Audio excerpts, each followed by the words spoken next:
রাত কারো জন্য থামবে না, দিন কারো জন্যই থামবে। এই পৃথিবী স্বার্থপর, কারো জন্য থামে না।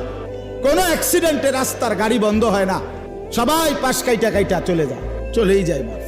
আহা, শুনছে সামনের সিএনজি, 3 জন মানুষ মারা গেছে, কিন্তু পিছনের একটা সিএনজিও থামে না, স্বার্থপরের মতো পাশে দিয়ে চলেই যায়। কেউ থামে না, কেউ থামে না দোস্ত আমার। আমি নিজ চোখে দেখছি, ওই বিজরা একবার রাতের 2টা-2:30টার দিকে একটা যুবক মোটরসাইকেল অ্যাক্সিডেন্ট করে একবারে মানে কুড়া কুড়া হয়ে গেছে, টুকরা টুকরা হয়ে গেছে, একটা মানুষ দাঁড়ায় নাই, সব পাশ দিয়ে চলে গেছে। দুনিয়া স্বার্থপর দুনিয়া, তোমার জন্য কেউ থামবে না। বন্ধু নামের এই দুষ্টরা যারা তোমার দিবানিশি উলঙ্গ ছবি আর নর্তকী নাচ আর জিনা ব্যভিচার আর অশ্লীল কথাবার্তা শিখাইছে দেখাইছে, তুমি হারিয়ে গেলে, চলে গেলে, এরা একদিনও তাদের কোনো কিছু বন্ধ রাখবে না। ধোকা, এটা ধোকার দুনিয়া। আল্লাহ বলছে দুনিয়া ধোকা, দুনিয়া তামাশা, দুনিয়া খেলাধুলা।